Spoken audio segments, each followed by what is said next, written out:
जय हिंद दोस्तों, स्वागत करते हैं आप सभी का आपके अपने यूट्यूब चैनल जैकपुर पे। तो अभी जो आपके सामने पेपर आपको दिख रहा है, ये JAC board special exam 2023 class 8 का ओरिजिनल क्वेश्चन पेपर है। यानी आप लोगों के मन में बहुत सारा डाउट हो रहा था कि भैया एग्ज़ाम जो होगा क्लास 8 का उसमें किस तरह का क्वेश्चन आएगा इंग्लिश में। तो हम बिल्कुल आपको ओरिजिनल क्वेश्चन पेपर दिखा रहे हैं। और ये क्या होता है ना, कभी कभी क्वेश्चन रिपीट मारता है, पैसेज भी रिपीट मारता है। तो टोटल सवाल को देख कर जाइएगा, यहाँ से कुछ ना कुछ सवाल आपका रिपीटेड होगा ही होगा एग्ज़ाम में। ठीक है, तो देख लीजिए किस टाइप का सवाल आएगा, पैसेज कितना पूछा जाता है, ग्रामर में कहाँ कहाँ से क्वेश्चन आएगा। आज का ये वीडियो काफ़ी इंपॉर्टेंट होगा कल के होने वाले एग्ज़ाम के लिए। तो वीडियो काफ़ी इंपॉर्टेंट है, अभी से चैनल को सब्सक्राइब कर लीजिए, वीडियो को लाइक कर दीजिए और सभी दोस्तों को शेयर कर दीजिएगा। साथ ही साथ आप अपने व्हाट्सएप ग्रुप को ज़रूर से ज़रूर ज्वाइन कर लेना। चलिए यहाँ पे देखिए, सबसे पहले आप लोगों को पैसेज मिलेगा 2023 के एग्ज़ाम में जो पैसेज मिला है, तो आपको 24 के एग्ज़ाम में भी पैसेज मिलेगा। ठीक है, इसलिए पैसेज के बारे में बिल्कुल भी आप लोगों को सोचना नहीं है, पैसेज मिलेगा। इस टाइप से आप लोग देख लो, पैसेज आप लोगों को मिलेगा, इसको आप लोगों को पढ़ना है। पढ़ करके उसके बाद कुछ सवालों का जवाब देना है। ठीक है, अब जैसे यहाँ पर आपसे कह रहा है हु इज़ साक्षी मलिक, साक्षी मलिक कौन है। तो यहाँ पर आप देखिए पैसेज पढ़िएगा ना, जब जब आप लोग पैसेज को पढ़ोगे ध्यान से, तो यहाँ पर आप लोगों से कहा जा रहा है कि Sakshi Malik is an Indian freestyle wrestler from Rohtak district. तो वो क्या थी, एक रेसलर थी। क्या थी, एक रेसलर थी। देखिए यहाँ पे लिखा गया है। तो आप लोगों का भी आंसर क्या हो जाएगा, ऑप्शन नंबर 2। वो क्या थी, एक रेसलर थी। ठीक है ना, इस तरह से आप लोगों को आंसर करना है। अब देखिए यहाँ पर कह रहा है question number, what was her father occupation.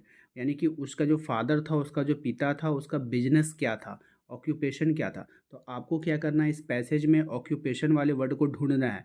तो कहाँ पर उसका तो यहाँ पे देखिए आपका, her father is a bus conductor. उसका क्या था ऑक्यूपेशन, वो एक बस कंडक्टर था। वो क्या था, एक बस कंडक्टर था। तो यहाँ पे बस कंडक्टर कहाँ पे आपको दिख रहा है, तो बस कंडक्टर ऑप्शन नंबर 3 में दिख रहा है। तो इसका जो राइट आंसर हो जाएगा वो क्या हो जाएगा, ऑप्शन नंबर 3 हो जाएगा। अब यहाँ पे देखिए, साक्षी मलिक बिलोंग टू, ये जो साक्षी मलिक है वो कहाँ से बिलोंग करती है आपको बताना है। पंजाब होगा, कर्नाटका होगा, केरला होगा, हरियाणा होगा। तो देखिए यहाँ पर आप लोग सबसे पहले जो आप लोगों ने पढ़ा था, क्या पढ़ा, Sakshi Malik is an Indian freestyle wrestler from the Rohtak district. क्या पढ़ा था, रोहताक डिस्ट्रिक्ट। अब यहाँ पे आपको देखना है कि यहाँ पे रोहताक यहाँ पे है कि नहीं। तो रोहताक तो यहाँ पे नहीं है। अब आगे बढ़िए, ठीक है, रोहताक डिस्ट्रिक्ट, हाँ। फिर यहाँ पे देखिए आपको हरियाणा आ गया। क्या आ गया, हरियाणा आ गया। हम लोग देखेंगे क्या हरियाणा है ऑप्शन में। बिल्कुल ऑप्शन में हरियाणा आपको दिख रहा है। कहाँ पे दिख रहा है, तो ऑप्शन नंबर 4 में दिख रहा है हरियाणा। ठीक है, तो यही इसका राइट आंसर हो जाएगा। ठीक है, क्वेश्चन नंबर आते हैं बाबू 4 पे। ठीक है, क्वेश्चन नंबर 4 में आपसे कह रहा है कि at what age did she begin her training. यानी कि किस उम्र में उसने जो है ट्रेनिंग को शुरू कर दिया था, ये आपको बतानी है। तो अगर आप इसको ध्यान से देखोगे, तो कौन से एज में, यहाँ पे देखोगे अगर ध्यान से आप, तो कह रहा है कि सी बिगिन ट्रेनिंग, यानी कि उसने ट्रेनिंग को स्टार्ट किया in wrestling at this age of 12 under a coach. यानी कि 12 साल की उम्र में उसने शुरू किया। तो देखिए यहाँ पर देखिए ऑप्शंस आपको दिख रहा है ना, ऑप्शंस कहाँ पे दिख रहा होगा आपको, दिख रहा होगा ऑप्शन 12 साल, ऑप्शन नंबर सी में। ठीक है, तो ऑप्शन नंबर सी हमारा राइट आंसर हो जाएगा। अब यहाँ पे कह रहा है आपका हु वाज हर कोच। अब उसका कोच बताना है कि उसका कोच कौन था। ईश्वर धैया था, गोपी चंद था, रवि शास्त्री था, नन ऑफ देम था। तो यहाँ पर अगर आप ध्यान से देखोगे तो ईश्वर धैया, देखिए यहाँ पे कोच, कोच का नाम आ गया ना, ईश्वर धैया। ठीक है, तो ये इसी प्रकार से आप लोग जो है ना पैसेज को पढ़ना है। पैसेज को पढ़ करके क्या कीजिएगा, आंसर कीजिएगा। तो ऑप्शंस नंबर यहाँ पे क्या हो जाएगा, ऑप्शंस नंबर ए 1 हो जाएगा। ठीक है, ईश्वर धैया। ठीक है, तो इस तरह से हम लोग देखिए पहले पैसेज का हम लोगों ने आंसर कर दिया। इसी प्रकार से देखिए 2 पैसेज आप लोगों को देगा, और 2 पैसेज देने का मतलब है 10 नंबर आसानी से आप लोगों का आ जाएगा, है ना। फिर से पैसेज को पढ़ना है, पैसेज को, लेकिन एक बार जानते हो आप लोग करना ये कि एक बार पैसेज को कम से कम ध्यान से पढ़ लेना। पैसेज को ध्यान से पढ़ने के बाद जब आप क्वेश्चन पढ़ोगे ना, तो आपको पता चल जाएगा कि इस ये क्वेश्चन का आंसर किस लाइन में है। ठीक है, तो यहाँ से आप लोग एक बार पहले पढ़ लेना। अब यहाँ पे देखिए कह रहा है in which states of India is Golden Temple situated. कह रहा है कि गोल्डन टेम्पल जो है इंडिया के किस स्टेट में स्थित है, ये आपको बतानी है। तो देखिए यहाँ पे क्या है, the Golden Temple situated at Amritsar in the state of Punjab. यहाँ पे 2 वर्ड इस्तेमाल किया गया है। एक अमृतसर इस्तेमाल किया गया है, एक पंजाब इस्तेमाल किया गया है।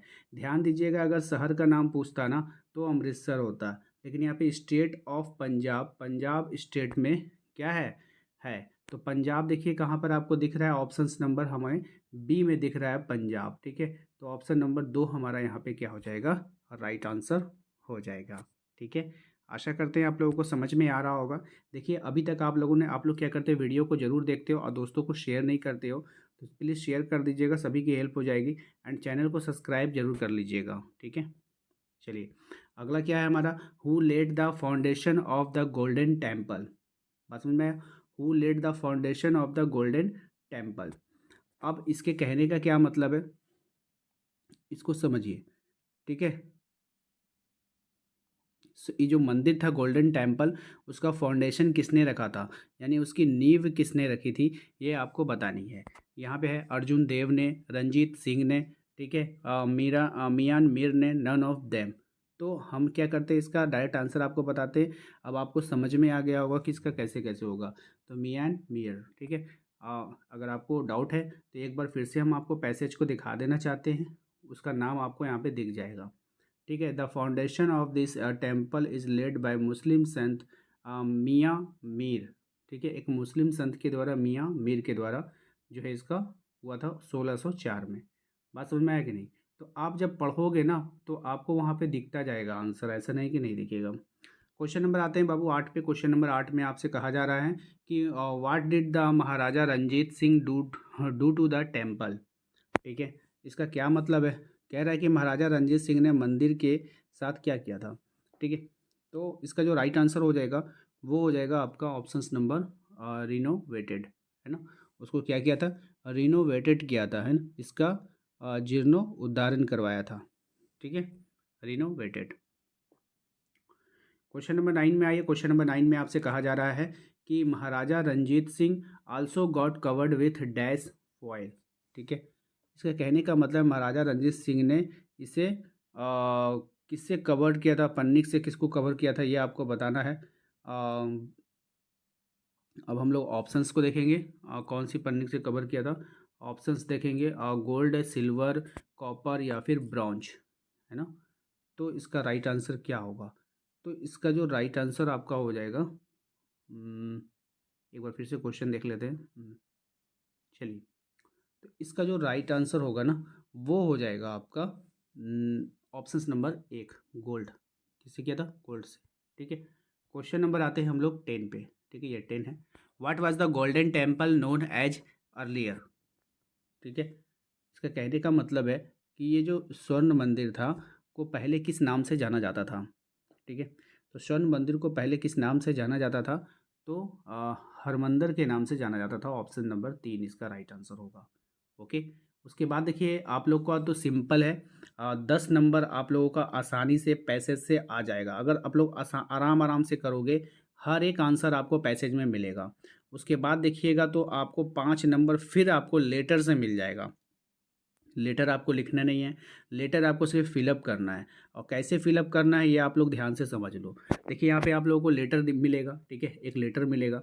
लेटर आप लोगों को कुछ भी हो सकता है वहाँ पे लेटर चेंज कर दे, लेकिन आप लोगों का लेटर आएगा तो आएगा। ओके, तो आप लोग एक काम करना, यहाँ पे जैसे देखोगे ध्यान से कि जैसे ये रांची लिखा है, फिर यहाँ पे डेट दिया डियर अर्जुन, यहाँ पे डियर अर्जुन दे दिया, तो आप समझ जाना कि किसको लिख रहा है। ठीक है, यानी कि फ्रेंड को लिख रहा है।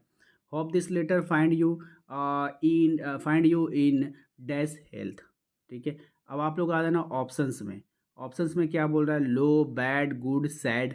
ठीक है, तो थोड़ा सा इमेजिन करना पड़ेगा आपको। आप अगर आशा करते हो होप दिस लेटर अपने फ्रेंड का, तो क्या आप क्या चाहते हो कि आपका फ्रेंड अच्छा रहे कि बुरा रहे, तो आप बोलोगे ना अच्छा हेल्थ की उसकी प्रार्थना करेंगे, तो भाई गुड होगा यहाँ पे। ठीक है, ऑप्शन नंबर 3। थोड़ा सा दिमाग लगाओगे ना तो आप इसका राइट आंसर कर पाओगे। ठीक है, उसके बाद बोला I am extremely dash to learn that you, dash to learn that you. ठीक है, तो यहाँ पर क्या होगा, तो कह रहा है कि हैप्पी, अनहैप्पी, सैड या फिर लेस। तो इसका जो राइट आंसर क्या होगा बताइए, तो हो जाएगा हैप्पी, है ना। आई एम एक्सट्रीमली हैप्पी। बात समझ में आएगी नहीं। तो उसी प्रकार से फिर आप लोग आगे बढ़ोगे, you dash secured first position in class. ठीक है, क्या होगा, हैज, हैव, आर या फिर इज। तो यहाँ पे देखिए क्या हो जाएगा, हैव, यानी कि वो फर्स्ट क्लास आया है, हैव, ठीक है, हुआ है, तो यहाँ पे हैव का इस्तेमाल करेंगे। तो उसके बाद यहाँ पे कह रहा है कि please accept my heartiest congratulation on your dash failure exam success, या फिर नॉन ऑफ दिस। तो आप किसी को जो बधाई देते हो तो किसके लिए देते हो, सक्सेस के लिए ना देते हो, तो वो सक्सेस हुआ है तब तो ऑप्शन नंबर 3 इसका राइट आंसर वहाँ पे हो जाएगा। 15 नंबर की बात करेंगे तो 15 नंबर वाला फिल इन द ब्लैंक्स पहले आप देख लो क्या है, ठीक है। कह रहा है कि I am sure you will keep working hard and will dash us feel proud on your board exam as well, ठीक है। तो यहाँ पे क्या होगा, तो यहाँ पे इसका राइट आंसर हो जाएगा मेक, क्या हो जाएगा, मेक, ऑप्शन नंबर 1, ठीक है। इस प्रकार से आप लोग भर लेना वहाँ पर, ठीक है, और अच्छे से भरना तो अच्छा नंबर आएगा।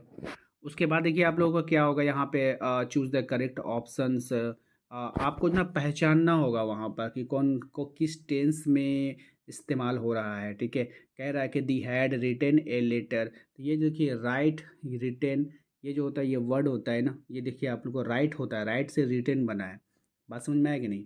तो राइट से क्या बना है, रिटर्न बना है, तो यानी कि ये ओरिजिनल फॉर्म में है नहीं, यानी कि प्रेजेंट में है नहीं, तो ये क्या होगा, पास्ट परफेक्ट कंटिन्यूअस, ठीक है, पास्ट परफेक्ट टेंस हो जाएगा, कंटिन्यूअस नहीं होगा, ठीक है, ये याद रखिएगा। उसके बाद ये कह रहे choose the negative sentence from the following, ठीक है, choose the negative, negative sentence को आप लोगों को इसमें चुनकर बताना है। तो नेगेटिव क्या हो जाएगा भाई, तो नेगेटिव का मतलब नेगेटिव, नेगलेक्ट करना, नहीं नहीं नहीं नहीं, नॉट, नॉट वर्ड किस में लगा हुआ, इसमें लगा हुआ, तो इसलिए ऑप्शन नंबर 3 इसका राइट आंसर होगा, ठीक है। क्वेश्चन नंबर 18 पे, 18 में कह रहा है डैश गॉड ब्लेस यू। देखिए कभी भी ये आता है ना, आप किसी को मतलब कि दुआ दुआ देते हो, तो वहाँ पे ये सब हमेशा मे वर्ड का इस्तेमाल होता है, मे गॉड ब्लेस यू, बात समझ में आ गई ना? दुआ देने के लिए हमेशा मे का इस्तेमाल होता है, ठीक है। तो ये तो बिल्कुल आसान हो गया। दूसरी बात मस्ट मतलब हम जरूर चाहिए, मस्ट मस्ट, वैसा और कोई फीलिंग होगा। कैन मतलब सकना, सकना वर्ड अगर वहाँ पे आपको लगता है मैं ये कर सकता हूँ, तुम ये कर सकती हो, तो इस तरह के लिए हम लोग कैन का इस्तेमाल करते हैं, ठीक है। तो बिल्कुल इजी क्वेश्चन आएगा, आप लोग इसको करके आना।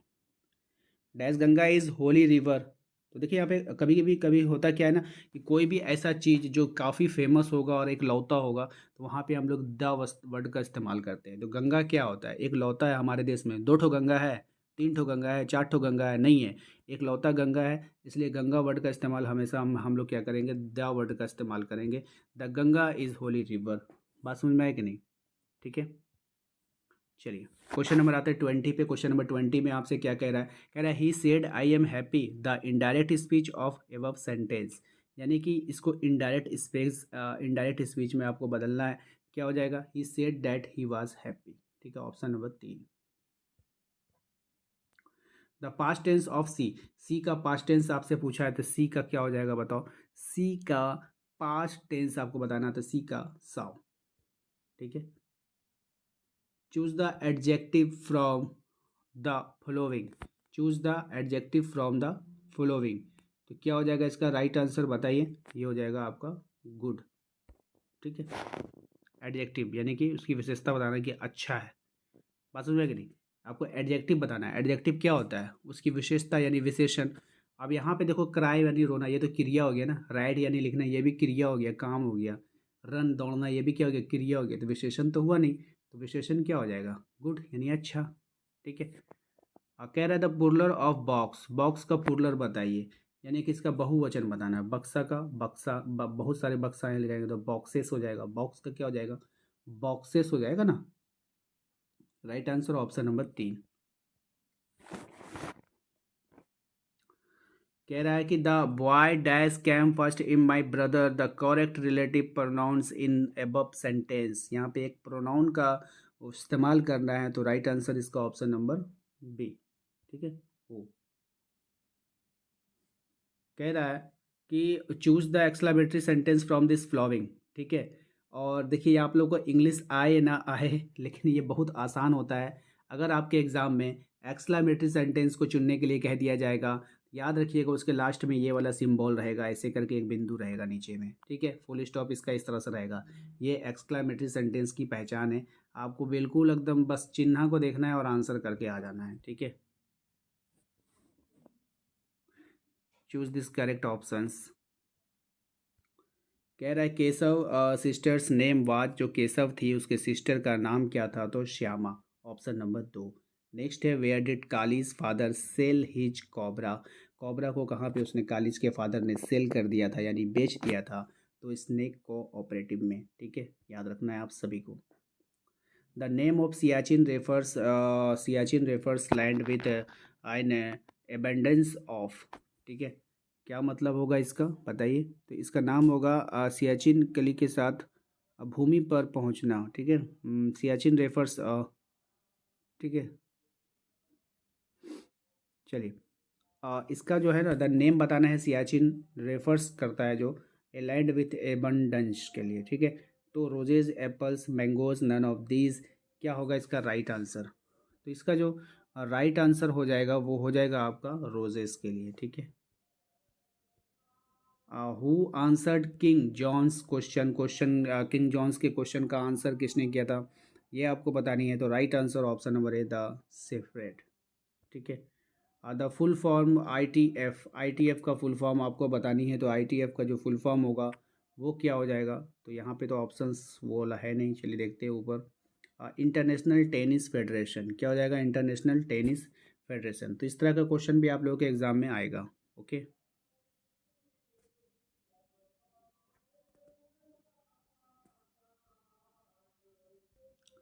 देखिए वीडियो काफ़ी लंबा बन रहा है, इसलिए इसके बाद हम इसका पार्ट 2 जरूर लेकर आएंगे। तो एग्ज़ाम के पहले आप लोगों का रिवीजन करवा देंगे, अच्छे से समझा देंगे।